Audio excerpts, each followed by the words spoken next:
नमस्कार मंडळी, कसे आहात सर्वजण? मजेत ना? तर आशा करते सर्वजण चांगले असणार. मी पण मस्त आहे. तर बघा मंडळी, आज आहे संडे आणि संडेचा बघा मी व्हिडिओ रेकॉर्ड केला होता, पण मला तब्येत ठीक नसल्यामुळं मला काही एडिट करून टाकताच अपलोडच करता आला नाही. तर बघा मी आज आता 2 दिवसांनी अपलोड करते आहे. तर पहा इथं सकाळी मी 6 वाजता उठले होते, पण मोबाईलच माझा रिस्टार्ट होत नव्हता, स्विच ऑफ झाला होता. त्यामुळं मला 6:30 वाजले बघा हे चालू करायला शूटिंग. तर बघा इथं थंडी असल्यामुळं पहिल्यांदा स्वतःला आवरून घेतलं बघा, व्यवस्थित सॉक्स वगैरे पॅक घालून घेतले, टोपी वगैरे घालून घेतली आणि पहिलं काम असतं ते बघा बुखारी गरम करायची. आणि मग बुखारी पेटवली की रूम गरम होते. हे तर तुम्ही प्रत्येक व्हिडिओमध्ये पाहिलेच आहे बघा, बरेच व्हिडिओमध्ये. तर इथं बुखारी पेटवली, रूम गरम झाली, नंतर लगेच पाणी पण पिण्याचं गरम व्हायला ठेवलं. तोपर्यंत बुखारी उपरांत धूळ एवढी साठते का नाही, इथं धूळ एवढी येते, भरपूर धूळ येते इथं. तर बुखारी पण पहिल्यांदा साफ करून घेतली. इकडं पाणी गरम होतंय तोपर्यंत बुखारी लगेच पुसून घेतली बघा मी इथं. बघा बुखारीच्या खाली किती धूळ आहे, एकदम धूळ येऊन बसते, कुठून येते एवढी काय माहिती.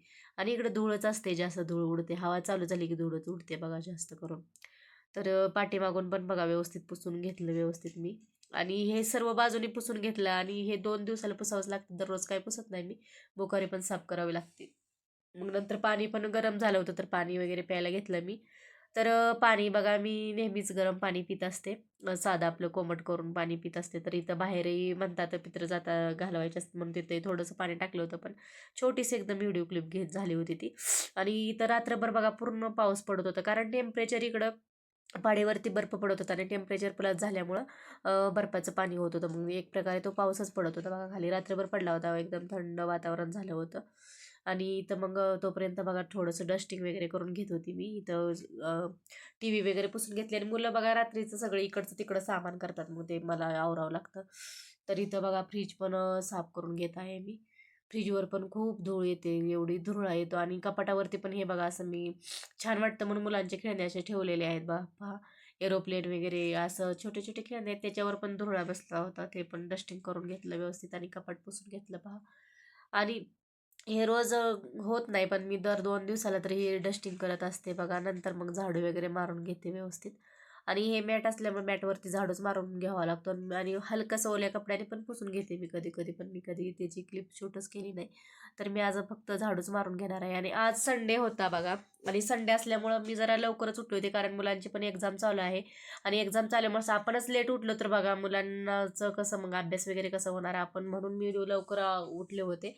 म्हटलं पटपट काम आवरून घ्यावं ते, आणि मुलांना पण वेळ देता येतो, मग मुलांचा अभ्यास रिव्हिजन वगैरे घेता येतं, म्हणून बघा मी झाडू वगैरे मारून इथं कचरा टाकाय बाहेर आले. तर बघा हे पूर्ण ओलं आहे बघा, रात्रभर पाऊस पडत होता. आणि हे साईडला जे दिसतंय माझ्या पाठीमागं पत्र्याचं, ते बर्फ हटवायचं आहे बघा. तर त्याच म्हणलं मुलांचा अभ्यास घेण्यासाठीच मी लवकर उठले होते. म्हटलं चला संडे असला तर म्हटलं लेट उठलं की मग लेटच कामं होतात बघा. तोपर्यंत इकडे श्रीचे पप्पा पण उठले होते, तर त्यांना जिरा आणि सोपचं पाणी बॉईल करून देत असते बघा मी. ते जिरा आणि सोपचं पाणी पितात आणि मी तर नॉर्मल कोमट पाणीच पित असते. तर त्याचबरोबर लगेच म्हटलं चला सकाळ सकाळी मशीन लावावी, सोबत सोबत कामं पटपट करावी, ती म्हणजे कामं पटकन आवरतील आणि मुलांना वेळ देता येईल म्हटलं. मुलं तर झोपलेलीच होती अजून, तोपर्यंत म्हटलं आपण आवरावीत कामं पटपट. म्हणून मी पटकन बघा, थंडी असली तरी उठावं लागलं बघा. नसते उठले, पण मुलांची एक्झाम आहे आणि नाही उठलं की मग बघा कामच पडून राहतात. इकडं कपडे लावलेत मशीनला, तोपर्यंत आंघोळ पण करून घेतली मी. आणि इकडं जे बी जो मॉइश्चराईज क्रीम लावते ती दररोजची लावून घेतली. आणि बघा इकडं लगेच कपडे पण मी धुवून पिळून काढून आणले. आणि आता सध्या तर चावीला पाणी नाही येत, त्यामुळे हे बघा असं ॲडजस्ट करावं लागतं. बकेटनं पाणी टाकले, बाहेरच बेडरूममध्ये काढून ठेवलेले आहे वॉशिंग मशीन. आणि बाथरूममध्ये काही स्पेस नसल्यामुळे बाहेर ठेवलेले आहे, आणि बाथरूममध्ये तर टाक्या ठेवलेल्या आहेत सध्या. तर बघा ट्राय करून कपडे वगैरे मी धुवून घेतले. आणि नंतर मग कपडे वगैरे झाल्यानंतर मग पूजा करून घेतली. पूजा करून घेतली व्यवस्थित, आरामात पूजा करते बघा मी व्यवस्थित. आता काम आवरल्यावर संडेचं काय शांततेतच असतंय बघा, काय धावपळ नसते, मुलांना शाळेला जायचं नसते. तरी पण आता एक्झाम होती म्हणून म्हटलं तर चला सूर्यदेवतेला पण नमस्कार करून घेतला बघा. 8 साडेआठ झाले होते बघा, कसा फॉग झालाय नुसता एकदम वातावरण. तर इथं बघा रात्रीचा तर नाश्ता बनवायचा होता, तर रात्री मी तांदूळ भिजत घातले होते 2 वाट्या. तर ते घेऊन राशनचे तांदूळ आहेत आणि याचे घावणे एकदम छान होतात बघा. त्यामध्येच मी ओला नारळ, मिरच्या टाकले 2-4 आणि कोथिंबीर घालायची त्याचं मध्ये आल्याचे तुकडे घातलेले आहेत, कोथिंबीर घातली. आणि त्याचबरोबर लसूणही घालून घ्यायचं ना, त्याचबरोबर जिरे घातले त्यात, आणि चवीपुरतं मीठ घालून घ्यायचं त्याच्यामध्ये. आणि हे आपल्याला फाईन पेस्ट करून घ्यायची, याची एकदम बारीक अशी फाईन पेस्ट करून घ्यायची आपल्याला. आणि हे राशनचे तांदूळच आहेत आणि ह्याचे घावणे छान होतात बघा, झटकीपट होतात. रात्री भिजत घालायचे, सकाळी वाटायचे. आणि पाणी बघा भरपूर लागतं ह्याला पातळ कन्सिस्टन्सीचं. तर 2 वाट्या तांदूळ होतं तर मी 2 ते 4 वाट्या पाणी घातलं होतं बघा त्याच्यामध्ये. तर पहिल्यांदा मी सोडून घेते बघा. पहिल्यांदा कन्सिस्टन्सी समजत नाही म्हणून मी पण थोडंसं जास्त घातलं नव्हतं पाणी. तर पहिल्यांदा थोडंसं घातलं होतं कमी. अगोदर सोडून बघितलं कसा सुटतोय तो. तर तवा एकदम गरम पाहिजे बघा, मग आपली सुटतं. हा डोश्याचाच तवा आहे आणि नंतर मी थोडंसं आणखी पाणी वाढवलं कारण पहिला थोडा जाड झाला होता ना त्यामुळं. मग अशी सुंदर जाळी येते बघा. तवा आपला एकदम तापलेला असला की असं सोडायचं, आपल्याला डोशासारखं फिरवायचं नाही, फक्त सोडायचं आणि एक संद गोलाकार असं तव्यावरती फिरवून घ्यायचं. तर भाजलं होतं तरीही पहिल्यांदा मी स्वराच्या पप्पाला नाश्ता देऊन दिला. तर नंतर बाकीचे बनवून घेत होते. तर इथं बघा असं आणि गॅस एकदम मोठा पाहिजे हे सोडताना आपल्याला बघा.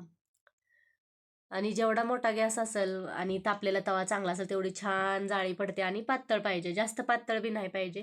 आणि जास्त पातळ केलं की तुटतं बघा, हे राशनचं तांदूळ असतात ना त्यामुळं. आणि पण छान होतात याचे घावणे. पहिल्यांदा अंदाज घ्यायचा, अंदाज घेतला मी पहिल्यांदा मोठे होते म्हणून बघा. इथं घावणेही तयार आहेत आपले. तर इथं मुलांनाही दिला मी नाश्ता वगैरे. मुलं उठली होती त्यांचं आवरून घेतलं होतं आंघोळ वगैरे, मग त्यांना पण नाश्ता दिला आणि नंतर अभ्यास वगैरे घेतला मग त्यांचा मी. बघा असं लवकर उठलं की मग अभ्यास पण करता येतो. तर मंडळी कसा वाटला आजचा व्हिडिओ? थँक्यू.